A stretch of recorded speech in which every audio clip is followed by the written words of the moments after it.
Good morning. How are we doing? So, today's sermon is kind of a part one of a series on widows. And so, what we're going to be doing here is I'll do this first part, and then there's the second part, which includes verses 9 through 16, which Pastor John will... I don't know if he can make it through that many verses. So, you notice he gives me more verses than he takes himself. You notice that? So I don't know if he'll get through that. So maybe it'll be 3 parts to it. So it's interesting because you have here a lot of verses that Paul invests in on the subject of widows, and so you're probably wondering, why? Why is Paul so interested in widows? Well, I think part of it is because God cares about widows, and we'll go through some passages here. And another thing is that probably there were some issues with widows in the church, and we'll talk about that a little bit. So, and I want you to listen carefully here for the heart of God, because that's really what these passages are all about, is God's care and concern for the provision of the widow. And so listen carefully, because at the end we're going to have a little quiz. Not really a quiz, but I actually want to solicit something from you at the end. So, and it's going to be dependent upon how well you listen and how well you understand the passage. So be prepared. No sleeping. Unless you're a newborn baby, or the parents of a newborn baby. David describes God's love for the widows in the Psalms as this: He's the father of the fatherless and protector of widows. He upholds the widow and the fatherless. Moses says that he executes justice for the fatherless and the widow. God commands Israel, learn to do good, seek justice, correct oppression, bring justice to the fatherless, plead the cause of the widow. He also says in Deuteronomy, at the end of every 3 years, bring 1/10 of all your produce for that year and lay it up within your gates. Then the Levite, the foreigner, the fatherless, and the widow within your gates may come and eat and be satisfied. And the Lord your God will bless you in all the work of your hand. So God protects the widows, He upholds them, He executes justice on their behalf, and He provides for them. He also curses anyone, there's curses in the Old Testament for anyone who mistreats widows. Cursed be anyone who perverts the justice due to the sojourner, the fatherless, and the widow. You shall not mistreat any widow or fatherless child. If you do mistreat them, and they cry out to me, I will surely hear their cry, and my wrath will burn, and I will kill you with the sword, and your wives shall become widows, and your children fatherless. That's pretty severe, isn't it? Right? In the New Testament, James is a familiar passage that we probably have all read. Religion that is pure and undefiled before God the Father is this: to visit orphans and widows in their affliction. So God has a special place in His heart for the widow. And we can see this flesh itself out also in the New Testament, in the book of Acts. If you'll recall, Acts chapter 6, there was a debate or division because of the way certain widows were being treated differently than others. And so, but the point is that the New Testament church understood widows are important. They need to be taken care of. And so, even in the New Testament, we see this happening. Jesus was a great example in John 19. Here He is, He's dying on the cross, and He offers up some final words. And of the few people that He spoke to on the cross, one of them was to the Apostle John. And what was it? It was to take care of his mother, right?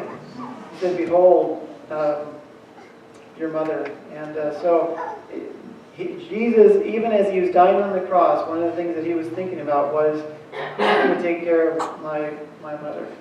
And so we just see a little bit of the heart of God in all that. Now, the other thing is that widows have a special place in society, and it's because God has designed mothers and women and their roles differently than men. And that may come to a shocker to some of you. It definitely comes to a shock. It's definitely a shocker for the culture, who doesn't want to admit that men and women have different roles, that God has designed them differently. But women, and in particular widows, have specific God-given needs, and therefore God designed provisions for those needs. In our text this morning, we clearly see God's design in providing for the widows whom He cares so much about. As the child bearers and the primary manager of the home until recent times, women did not have the means to make money and acquire resources. Just think about cultures in the past and times in the past. Women were pretty much fully dependent upon the men in the family, either the husband or their brothers, to take care of them. And that's okay. That's the way God designed it. God designed the man to be the head of the woman in 1 Corinthians 11. And that's seen throughout all of Scripture. We could go, that's a whole other sermon in itself. But it's God designed that the men in the family provide for the women. A really great example of this is in the book of Ruth, where Ruth is widowed, and she goes back with her mother-in-law, and Boaz becomes the kinsman redeemer. And that's what the whole story is about, is his redeeming her and taking care of her as the male in the family who had the rights and the responsibility to do that. It is only in recent times, especially with the long-term effects of the feminist movement, and now recently the LGBTQ plus movement, that women have become breadwinners. Just think about it. In most cultures in the past, women were not breadwinners. But now it's very, very common for the woman to be either a co-breadwinner or the breadwinner, right? And it's very commonplace in our society. And while the feminist movement promoted equality for women, the sad reality is that in many ways this has backfired, such that women are now expected to provide for themselves when the protection and provision of the husband has been removed. So now you've got women who are being divorced, women who are all maybe they took on the traditional role of woman in the home, raising the children, not taking a job, and then they're divorced. And now the feminist movement says, well, you need to pull yourself up by your bootstraps and become your own woman, right?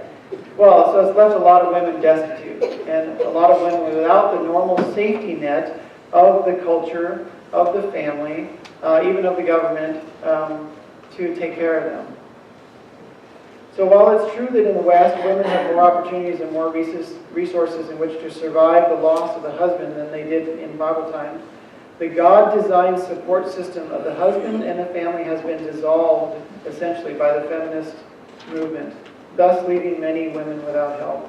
In fact, statistics consistently show that in the U.S., and even more so in the rest of the world, women, especially widowed women, make up a higher percentage of the poor than men. And that's just a fact. So, first of all, we see the heart of God, that He is concerned about widows. And we see, secondly, that He's designed women and widows to be taken care of in a particular way, namely by their families. Women are to be under the protection of the men. And again, I realize that's very, very unpopular, and it's going to continue to become more and more unpopular these days, but that's the reality of God's design. So the third reason why Paul may be spending so much time here is, I think there were probably issues in the church of Ephesus that he was dealing with. I mean, think about it. If you go back to chapter 2, he talks about women, right? He talks about women who presumably were exercising authority in the church in chapter 2, verse 10 and 11. Women who were dressing inappropriately, who were lacking in self-control, who were professing godliness but weren't demonstrating it with their good works. And so there were probably some issues of maybe like the seeds of feminist movement in the Ephesus church. Who knows? It could have been that there was some kind of controversy, just like in Acts chapter 6, where they were having a hard time deciding which women to take care of. Maybe there were a lot of widows for some reason. And so, or maybe there was an ungodly mindset on some of the part of the wealthier widows versus the poor widows. And there was infighting about who was going to get money that maybe the church was doling out.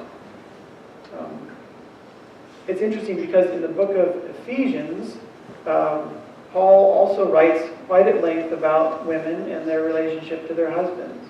So something was going on in the Ephesus church that sparked this, because clearly Paul gives lots of time and spills lots of ink in chapter 5 regarding this issue. And just think about it. If God's design for men and women, especially in regards to the care of women, is to be upheld and to function properly, then all the links in the chain that God designed must be intact. They must be strong. If one of the links fails, if there's a failure on the part of the men or a failure on a part of the women, then the link falls apart. And so you can see how important it is for the family structure to be under the authority of, or working in the design of God. If it doesn't, then the basis of society is in jeopardy.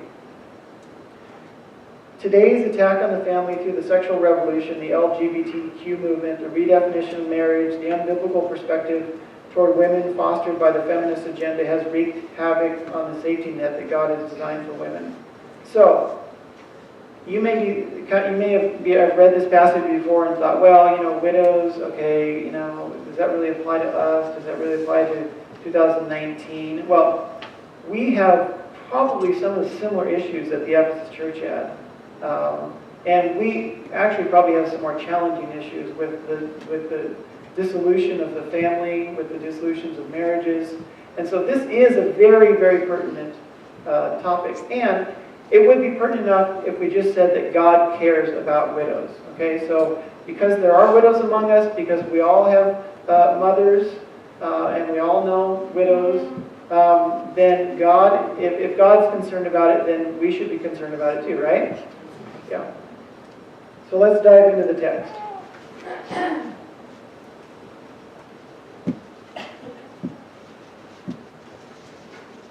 Verse 3.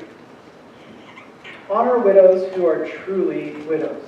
Okay, well, this is the overarching principle right here. Paul's given it to you straight up. It's not difficult, it's not complicated, but we're going to flesh it out. First of all, what does it mean to honor somebody? Well, if you look down in chapter 5, verse 17, Paul uses the same word. Let elders who rule well be considered worthy of double honor. Okay, we're going to get to that. John's going to get to that eventually. Matthew 15 and also in Mark chapter 7, I think it is, there's a discussion of honoring your parents. It reads like this. Jesus says to the Pharisees, why do you break the commandment of God for the sake of your tradition? For God commanded, honor your father and your mother, and whoever reviles his father and mother must surely die. But you say, if anyone tells his father or his mother, quote, what you would have gained from me is given to God, he need not honor his father. So for the sake of your tradition, you have made void the word of God. So what was happening here is in this culture, the kid, the son would say, well, I'm going to give, whatever resources I have, I'm giving it to God, and so therefore, I'm sorry, Mom, Dad, I can't give it to you. So it's called Corban. There was a word for it called Corban. And so it was a way for the kids to sneakily get around giving whatever it was, money or resources, to their parents, because they said, oh, well, I devoted it to God, and therefore I'm sorry you can't have it. So, but the point in this passage is, with the word, he's using the word here, honor, okay? And honor in this context means providing for some kind of financial or material provision for your parents. Similar usage is in Acts 28, where Paul is, I think it's where they've been shipwrecked, and they're on the island of, I think it's Malta. And he says, quote, they also honored us greatly, and when we were about to sail, they put on board whatever we needed. So in this situation, how did these people honor Paul? Well, they honored him with provisions, right? They gave them resources. So there is in this word honor, this idea of a financial gift or a financial resources. And that's pretty typical in the Jewish culture.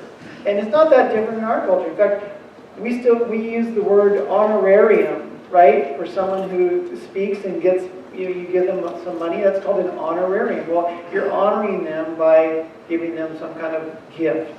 So in this passage, when Paul says here, honor widows who are truly widows, there's an implication here of financial support.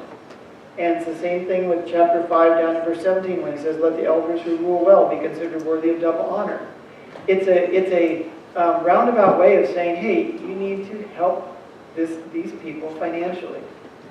No, is it just finances? No. It means to care for, to support, to provide for. So it doesn't just mean money, but but money is part of it. So when Paul says here, honor widows who are truly widows, he's saying, look, these women need support, and we'll get into the reasons why. So what does the widow here mean?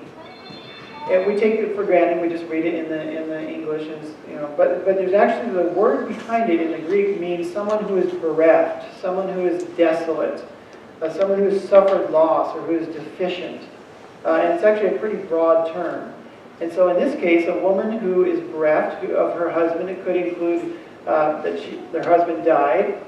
It could include that she was divorced, or that she was deserted, or that maybe even her husband was in prison for some reason. It doesn't just have to mean the usual term of an elderly lady whose husband passed away before she did. And so it's pretty broad. In fact, Paul goes on here and he uses this clarifying term, truly. Those who are truly widows, okay? So Paul is going to spend the rest of the time in this passage talking about those who are truly widows. So he's making qualifications here. It's not just all the widows of the church who are to be provided for. It's those who are truly widows. And we can actually skip to verse 5 where he kind of gives a definition. It says, she who is truly a widow, left all alone. Okay, and the word there for all alone is the same word we get mono from, meaning single or singular. And so the idea here is, it's pretty basic, that this woman she's all by herself. She doesn't have any resources. She doesn't have anybody to provide for her. So a good paraphrase of this verse 3 would be, give proper material support and care to those widows who are genuinely in need. Let me read that again. Give proper material support and care to those widows who are genuinely in need. That's what Paul is saying here. And we're going to flesh that out. So this is the overarching theme of this passage of this section of Scripture that we're talking about. It's not very difficult, right? The command is very simple. Take care of widows in the church that are in need. The actual task in caring for them is not, Paul doesn't elucidate it on it anymore, because it's not that difficult to figure it out. But it's interesting here, before giving clarification of more about who these true widows are, Paul is quick to jump to an exception. He gives an exception here in verse 4. And it makes me wonder, he's so quick to jump to it that maybe this was one of the issues that was going on in Ephesus. So let's read verse 4. It says, but if a widow has children or grandchildren, let them first learn to show godliness to their own household and to make some return to their parents, for this is pleasing in the sight of God. So this is an exception to the rule of supporting widows. He says, but first, let the children or grandchildren learn to show godliness. And it's interesting, this word first. signifies a priority. It's the same word that Jesus used when he says, seek first the kingdom of God. So there's a priority here. The word learn, he says, let them first learn. Learn is a key word here because he's saying it means active investigations into the needs of the widow. There's nothing passive about it. So the children or the grandchildren of the widow, and Paul is pointing to them and saying, you need, as a priority in your life and in the life of your mother or grandmother, you need to actively learn what she needs in order to take care of her. Okay? Why? Well, he says here, in order to make some return to their parents, for this is pleasing in the sight of God. You owe them, right? That's the point. Paul's saying you owe them because they took care of you when you were a little baby, right? And the sleepless nights and sleepless days and all the sacrifices for 17, 18, 19 years or more that it takes to be a parent. Children and grandchildren, you owe your parents and grandparents big time.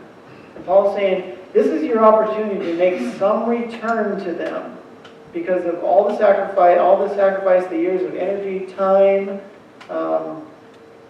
spent taking care of you. So Paul says this is pleasing in the sight of God. This is good or acceptable in the sight of God. This is what God smiles upon. He's happy when children take care of their parents and give them what they are due. So this exception clause basically says if the widow has any family who can help her, then she doesn't qualify for help from the church. That's what Paul's saying. If there's children or grandchildren who can help, then this isn't a widow who qualifies to receive help from the church. Now, why is this such a big deal for Paul? Why does he jump to this immediately? Well, there's really three reasons. First of all is that this is just a basic application of the fifth commandment, right? Honor your father and mother so that your days may be long in the land. This is a very basic command. But this is one of those commands that when you really think about it, especially in our day and age, is not honored, not performed. Think about our day and age. Think about the youth culture that has grown up around us over the last 40, 50 years. And you'll quickly realize that we've essentially turned this commandment upside down. The parent-child relationship in America is flipped. We have a child-centered approach to our parenting. We have a child-centered approach to our culture. We have a child-centered approach to our economy. The child is given first priority instead of the parents, and as a result, kids are pampered, they're coddled, they're catered to. No wonder when they get older, they think that they're the center of the universe, right? And that they don't have any regard for the generational wisdom or morals or rules of their parents. And you can see it. Look at the music. Look at the movies. Look at the way the kids dress these days. That's one of the most easily observable things. What do they want to dress? They want to put their hats on backwards because mom and dad want their hats to be forward. They want to wear ripped up jeans because they know mom and dad want jeans that are normal. I mean, who doesn't? They wear the boys wear their pants halfway down. Yeah, isn't that terrible? It's like, why would you do that?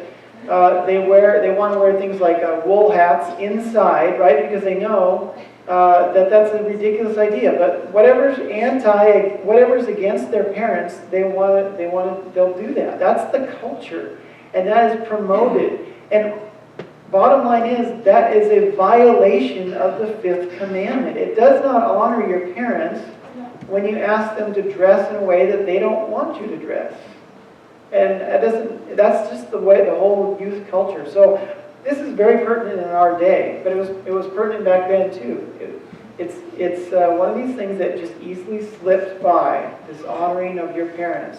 But this is the 5th commandment. And God gives it with a promise that so that you'll have long life in the land. Why? Because when you honor your parents, you are honoring their values, their wisdom, their ways. You're transmitting their culture from this generation to your generation. You're receiving it and accepting it, and you're protecting it. And when you rebel against that, then you're rebelling against them and you're rebelling against God. And the God-given authority that they have, and the God-given wisdom that they have. So that's one of the reasons, is Paul is so quick to say this, is look, it's basic application of the 5th commandment to honor your parents. Pretty much everybody knows that, but it's not something that everybody does. In fact, it's interesting, in the list of reprobate characteristics in Romans 1, among all these terrible, heinous things that Paul lists, one of the things that he slips in there is those who are disobedient to their parents. As if it were like this, I mean, it comes after the homosexuality and murderers and all these vile things. And one of the things he slips in there is just those who are disobedient to parents. Well, because it's a big deal. It's a really big deal. Secondly, one of the reasons that he uses this exception clause, that children and grandchildren should take care of their parents, is that later on, if you look in verse 16 in the passage, he says, if any believing woman has relatives who are widows, let her care for them. Let the church not be burdened so that it may care for those who are truly widows. So Paul is concerned here that the church not be overwhelmed by the caring of these widows. And maybe there were a lot of widows at Ephesus. And maybe, like I said, maybe there was a controversy or a debate about who's going to be taken care of, and maybe there were more widows that were there that could be supported by the church. And Paul's saying, look, don't be a burden on the church by just thinking, oh, well, I'm just going to dump my widow mom off on you and let the church take care of it. No, that's not the right attitude. So Paul is concerned here that the church not be burdened. And then the third reason, really, why he makes this exception clause, and we'll see it at the end of the passage, is that even unbelievers know that it's important to take care of your mom and your parents. And we'll talk about that a little bit more. So, in verse 5, let's go to verse 5, Paul basically describes the true widow, and he describes her in a little bit more detail here. And we get an idea of who is this type of widow that he's thinking of that the church needs to be supporting. So let's read verse 5. She who is truly a widow, left all alone, has set her hope on God and continues in supplications and prayers night and day. We talked about this previously, that this woman is left all alone. Mono. There's no one to provide for her, no means left for her, no inheritance, no other sources, no other family, no children, no grandchildren, no brothers. And what is she doing here? This is evidence that she is all alone. She's setting her hope on what? On God, right? She doesn't have anybody else to set her hope on. You can just see she is praying, and when it talks about here, he says he sets her hope on God and continues in supplications and prayers. Supplications are like the specific type of prayers. So petitions or prayers for specific needs, entreaties or pleading for something specific. That's supplication. Prayers are just kind of general communion with God. General, it could be worship, it could just be praising, it could be thanking, it could be praying in general. So, and then Paul throws in this Jewish idiom where he says night and day, which basically means continually, constantly, all the time. So get this picture that Paul is painting. You've got this bereft woman with no children or grandchildren to take care of her, no resources, she's all alone, and she's put her full trust in God. She's waiting upon Him and petitioning Him continually. She's probably praying like the prayer that Jesus said, give us this day our daily bread. She's probably praying, okay, Lord, I don't have anybody to help me. I don't have resources. Can you please provide my daily bread? This is the type of woman that Paul is talking about here. Now, it implies that this is a Christian woman, right? I mean, that's the implication, because she's putting her hope in God. She's not putting her hope in some other deity, and that's in fact, Ephesus was the center for the worship of Artemis. And so there probably were many widows out there who were non-Christians who were praying to Artemis, saying, please help me, or any of the other Roman gods or Greek gods that were available. But this woman is putting her full trust in the God of the Bible. So, what is God's providential means of providing for this widow? Now, this is probably the central point of this entire passage. Is God going to send an Elijah or an Elisha, like he did in the Old Testament, to do the magical oil jar thing? Which, by the way, I looked it up this morning. It was Elijah and Elisha, both of them did the jar thing for widows. So, is that God's usual means for providing for widows? Any widows out there have any magical jars of oil that they... No. How will her prayers be answered? The church, right? We, as the church, are the answers to the prayer of the widow. She has no biological family to help her out, so the spiritual family of God must step up and take care of her. That's the point that Paul is making. That you and me, anyone who's in the church, not just the church as an institution, but the church as individual members, take upon the needs of the widow. So, Paul next contrasts this true widow with you maybe call it a false widow or a different widow in verse 6. He says, but she who is self-indulgent is dead even while she lives. This idea of self-indulgence is someone who's living in luxury, living in extravagantly. One of the commentators said that it's the notion of prodigality and wastefulness.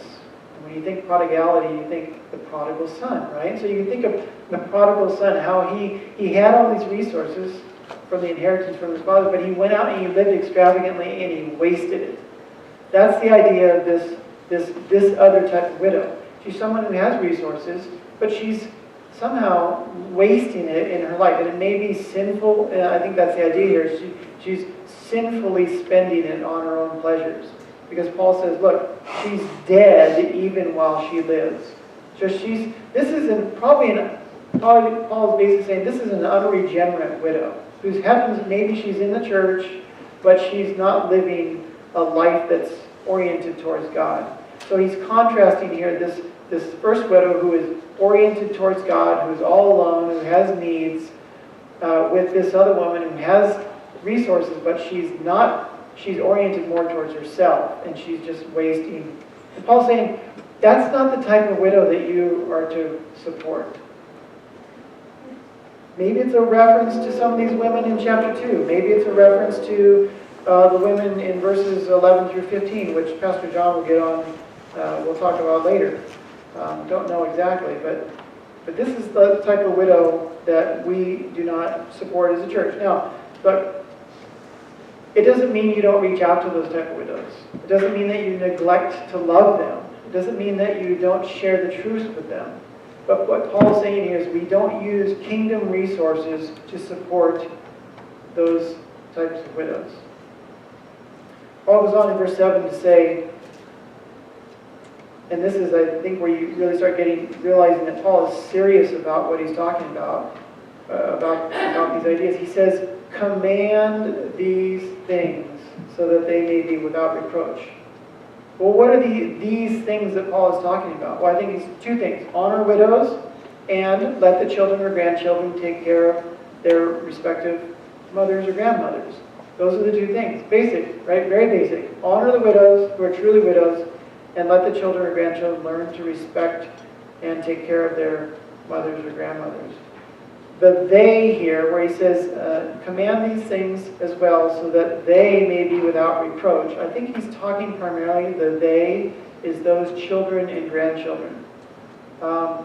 He could be just talking generally to the church, but I think he's talking about the children or the grandchildren who should be supporting their parents. And why do I think that? Well, because then he goes on in the next verse and talks about exactly what is this reproach that falls upon those who don't take care of their parents. The world looks at the church to see how it treats its own. If we don't care for our own, then we bring reproach on ourselves and on Christ. I mean, it's basic. So, Paul's point here in commanding Timothy to teach these things is that, look, this is a command from God. This is God's heart, again. To neglect the support of our widows in this way is a direct violation of God's word. That's the basic bottom line. So, but why do we bring reproach upon ourselves if we don't take care of our widows? Well, Paul talks about that. He gives two reasons in verse 8. It says, if anyone does not provide for his relatives, and especially for the members of his household, he has denied the faith and is worse than an unbeliever. Essentially what Paul is doing here in this passage is he's kind of giving the negative expression of what he said positively in verse 4. He's just reiterating. And again, you get this idea that this is a big deal to Paul. He keeps talking about, he keeps pushing this whole idea that you need to take care of your parents. You need to take care of your mother or grandmother. And he's kind of looking at it in different facets. So you can see this is a big deal for him. This word here where it says, but if anyone does not provide for his relatives, the word provide here is interesting. It's literally it means to think before. So it's to foresee or to take thought beforehand, to plan. I think the idea is this, that the needs of a widow shouldn't come as a surprise to the provider who should be planning for the future needs of his or her family. It's no secret that every day we get older, right? We all know that's happening to us. We know that in our future, in the future of our mothers or grandmothers, that there's a good chance that they will be widowed. So there's no reason that this should take us, any of us, by surprise. I think sometimes as Christians, because Jesus was so strong about not letting money be your master, he was so strong about not trusting in money, that sometimes as Christians we don't plan for the future because maybe we're a little bit intimidated about money, or we don't know what to do with it, or we don't think about the future. And so Paul's point here is, look, provision requires planning. You need to plan for the widowhood of your mother or your grandmother or those in the church. We've been given the stewardship of resources, not just financially, but also in our family. So Paul says that if you do not provide for your relatives, especially those in your own family, that you have denied the faith. Is Paul talking about someone losing their salvation here? No, I don't think so. I think he's saying what James says in James chapter 2, where he says, what good is it, my brothers, if someone says he has faith, but does not have works? Can that faith save him? If a brother or sister, or widow, is poorly clothed and lacking in daily food, and one of you says to them, go in peace, be warmed and filled, without giving them the things needed for the body, what good is that? So faith also by itself, if it does not have works, is dead. I think that's what Paul is saying is, if you don't combine your faith with works, especially towards your parents, then you're basically denying your Christianity. What's the point of being a Christian if you can't demonstrate this basic morality to love your parents? John says in several different ways. In 1 John, he says something similar. If anyone sees someone in need and has the ability to provide for that need and closes his heart to them, then how does God's love abide in him? If you're closing your heart to the needs of people that you know have needs, especially those of your own family, then how can God's love abide in you? You are denying the faith. And again in John 13 he says, by this all people will know that you are my disciples, that you love one another. This is just basic morality. Secondly, the way that we bring reproach by not taking care of our parents is the fact that even unbelievers know that this is an important thing. In fact, in Greek law, it was sons and daughters were morally and legally bound to support their parents. And I have a great quote from Plato. He says, next comes the honor of loving parents, to whom we have to pay the first and greatest and oldest of debts, considering that all which a man has belongs to those who gave him birth and brought him up, and that he must do all that he can to minister to them, first in his property, secondly in his person, and thirdly in his soul, paying the debts due to them for their care and travail which they bestowed upon him of old in the days of his infancy, and which he is now able to pay back to them when they are old and in the extremity of their need. And Plato basically just summarized everything that Paul said, right? I like that.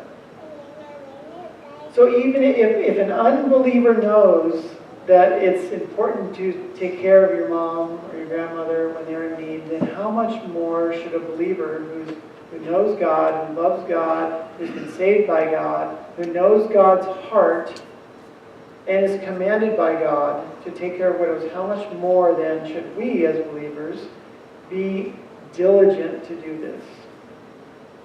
This is not an option. This isn't one of those things where you say, well, I heard the sermon, and hopefully we'll kind of forget about that by the time next week rolls around. No, this is not an option. You violate this, you are going against the very heart of God. And you're going against the very nature of what it means to love and to honor your parents. So, as we wrap up here, how do we support widows who fit the qualifications that Paul outlines here? Well, first of all, we do it as a church, and we do it corporately, and we do it individually. Corporately, we can come together to provide financially through the offerings given to the church. But first and foremost, the care of widows begins with each believer. The church cannot do collectively what it will not do individually. To honor a widow is more than just doling out money. Yes, Paul is making a point here that is a part of it, that the finances are an important part, but it's more than just finances. Poverty is more than just money. It's more than just a lack of finances. In fact, there's a great book. Linnea, I loaned it to her. She's got it, so if you want it, you can ask her when she's done. It's called When Helping Hurts. And the genius of the book, and it's mostly regarding missions, but it applies to any kind of poverty. The genius of it is that poverty is not just a lack of money or financial resources. That their poverty manifests itself in relationships primarily. Relationship with people, relationship with creation, and relationship with God. And widows certainly have those kinds of needs. So this is the part where I'm asking you now. This is a little weird because I know John never does this and most pastors don't, but we have a small enough congregation here that we can, what I want to ask you is, how, in your experience, for those who are widows, or for those who've taken care of widows, what are some of the needs that you see that are important as a church for us to consider helping out widows with? So, transportation, medical appointments, or shopping, or just being involved socially. okay, so transportation needs, which involves health-related needs, maybe because they have to get to the clinic, and maybe they can't. They're not able to drive. Maybe they're not even able to use the transit system very well because it's too complicated, or they need some money for it. And then you said some social assistance along with that. Okay. Companionship, just sitting down with an hour a day and just being there with them and talking and listening to their stories, maybe going for a walk, give them that companionship that they are lacking because they are a widow. Okay. Good. Good companionship. What else?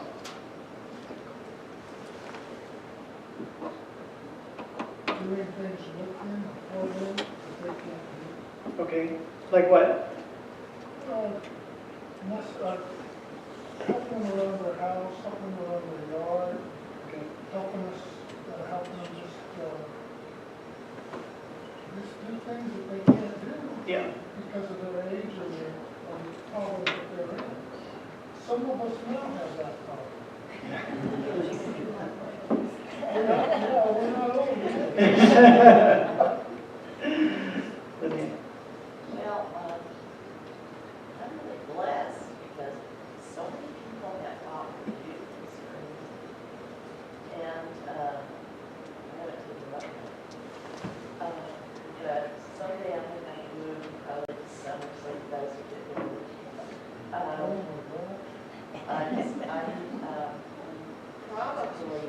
the most thing I miss is someone to help me make decisions.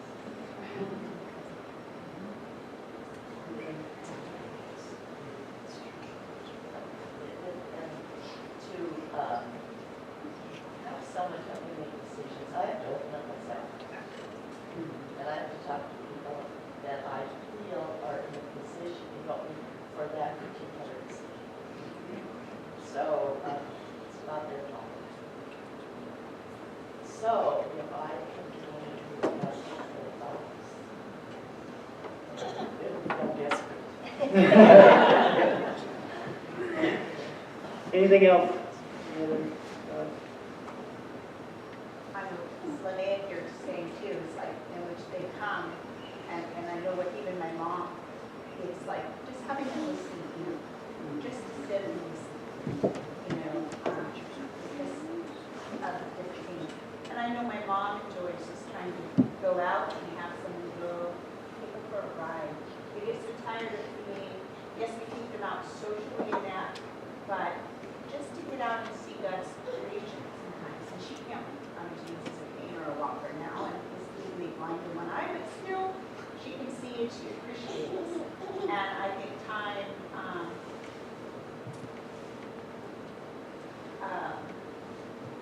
I think just spending time in the Word with that important. Finance is another thing.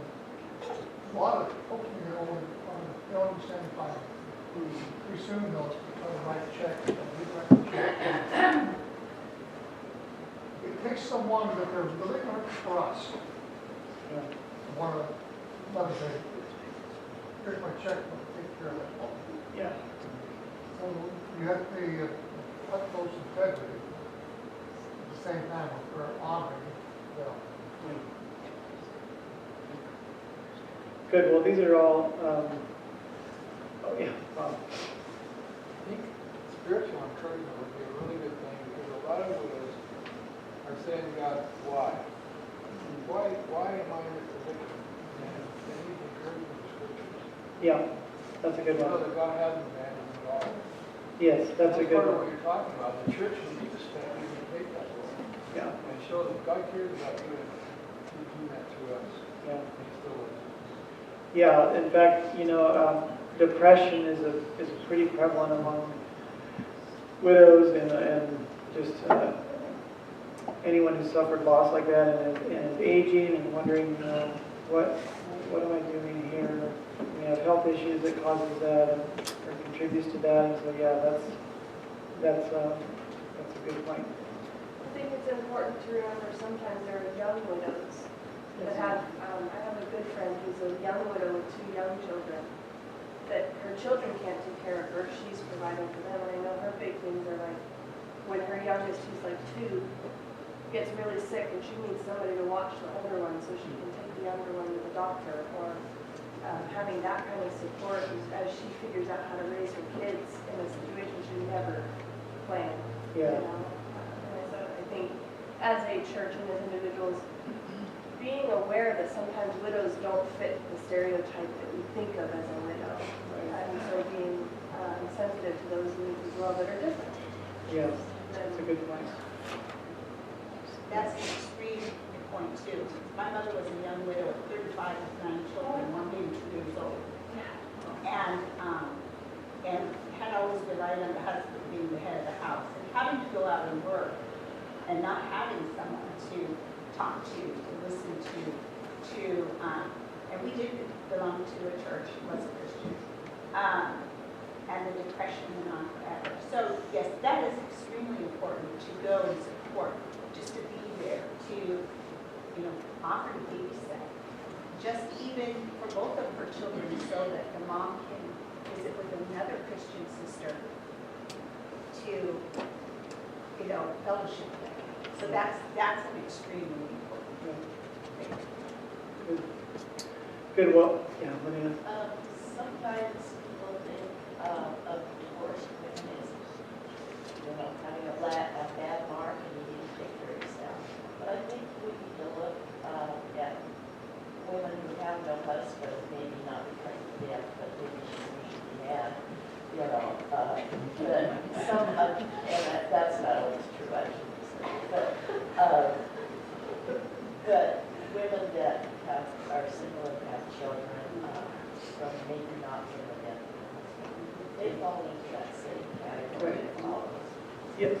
Yeah, I think that fits with what Paul is saying. Anyone who's bereft, who's been left alone. And so I think those are all great. One last one, yeah. Does this just apply to women or widowed men as well? And Well- it reads she, but I know a lot of guys that are widowed and in the same boat. Yeah. Well, I mean, the passage here is pretty clear that Paul is just talking about widows in this context. So that's, Because my mom died when I was 8, and so my dad was left with 5 kids. yeah. And the church just stepped in and did so much to help take care of the kids. I mean, yeah, he had to go out and work, but they did so much for the Yeah. kids. And it really helps the church be there. Yeah, I think it's important to realize that, Paul is talking about widows here, but that doesn't exclude helping out anybody who's in need, right? I mean, let's not forget that. He's not putting borders around just who we can help. Galatians, I have this here, Galatians 6 says, do good to